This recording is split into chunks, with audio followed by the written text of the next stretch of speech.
Welcome sa DRS 2.0. Fresh at nagbabagang happenings bang hanap mo? Mga padabarkads man yan o mga trending topics? Pwes, sagutin natin yan. Kaya naman isubscribe nyo na ang ating channel para sa mga nagbabagang balita everyday.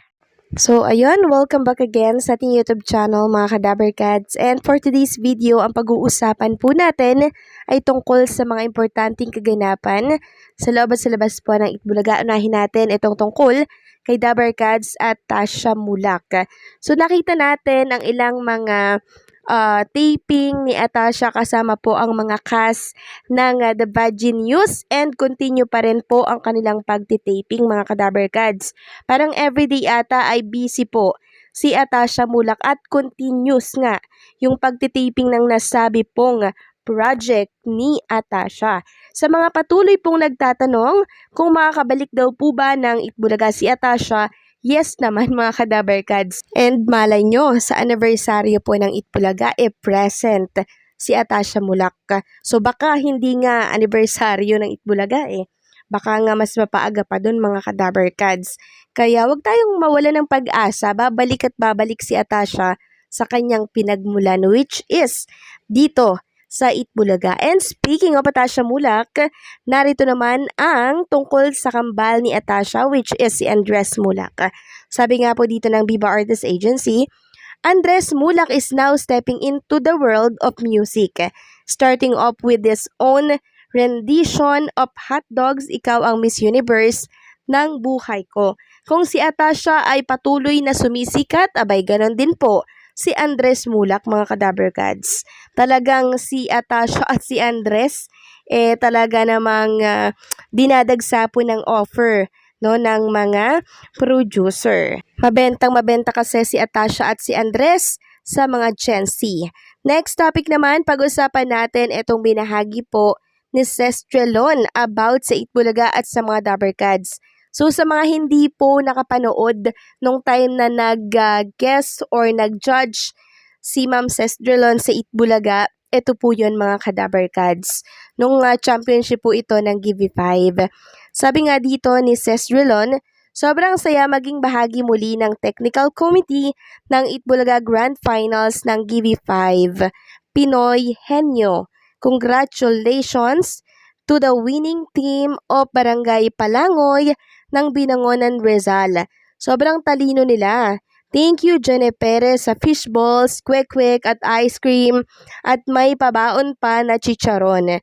Feeling close na ako kina Big Joey, Maine, Paolo, Ryan, and Alan K. At feeling good din kasi nakaambag ng konting dunong at alam ko ang kasubha, which is used in our household for arroz caldo. I grew up with it.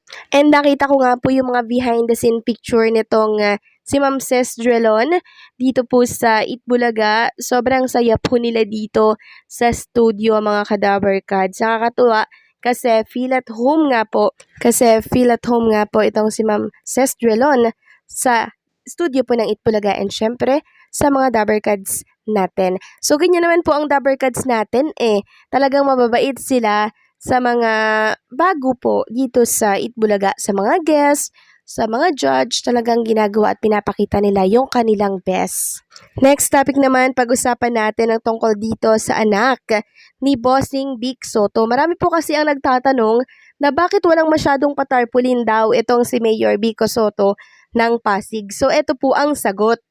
Sabi po ni Mayor Vico Soto, day 12 out of 45, shout out sa mga supporters na hindi na makapag-antay daw sa tarpaulin kasi nga po, wala pa atang patarpaulin itong si Mayor Vico kaya yung mga supporters niya, yung talagang naggagawa po ng mga tarpaulin para meron pong poster itong si Mayor Vico Soto. Sabi po ni Mayor Vico Soto, 10 years na akong politiko pero wala pa ring malaking makinarya para sa mabilisang pagkabit ng mga poster at iba pa. Bakit? Choice po ito. I want to do my part in breaking the cycle of money politics. Money politics kung saan gumagastos ng sobrang laki ang mga politiko para manalo. Alam na naman natin kung ano ang kasunod nun. Ang pinaka-obvious na naidudulot nito ay korupsyon. Pero hindi lang ito ang problema sa malaking gastusan. Maraming matitino, magagaling na kandidato na hindi nabibigyan ng pagkakataon. Kailangang makarating tayo sa punto na ang best of the best ang nauupo sa posisyon. Kung ganoon, sigurado nga angat ang kalidad ng pamahalaan. Gaganda ang mga tulong at serbisyo nito para sa ating lahat. Hindi na tayo mababaon sa politika at utang na loob. May tataguyod natin ang isang gobyernong maayos at tunay na para sa tao. So, ito talaga yung tunay na kandidato, mga kadabarkads. Hindi siya naglalabas ng malaking pera para po sa campaign dahil alam niya na mananalo talaga siya dahil sa pinakita niya pong katapatan at pamumuno sa naturang lugar. Doon po siya nagustuhan ng maraming tao. Next topic naman, isang OG Dabarkads po ang sumama ang pakiramdam at humihingi po siya ng dasal. Kung inyong natatandaan, itong si OG Dabarkads, Sharon Cuneta, noong time na first day po ng Itbulaga dito sa TV5, siya po ay naiyak dahil hindi daw deserve ng TBJ na ganunin ang trato sa kanila ng mga halushos. Sabi nga dito, ibinahagi ni Sharon Cuneta na sumama ang kanyang pakiramdam noong mga nakaraang araw. Kwento ni Sharon sa kanyang Facebook page, nagsimula ang masama niyang pakiramdam sa humihilab daw po na sikmura at pagduduwal. Bago rin daw samaan ang pakiramdam ay nakatakda pong kitain daw ni Sharon si Kissy Concepcion. Sabi niya po, ang totoo po, nagkasakit po ako nang di ko pa po dinanas sa buong buhay ko. April 7 po, sorpresahin ko si Kissy sa paborito naming resort para sa birthday niya bago po ako umalis. Di ko po alam bakit bigla pong humilab ng grabe ang sikmura ko at duwal po ako ng duwal.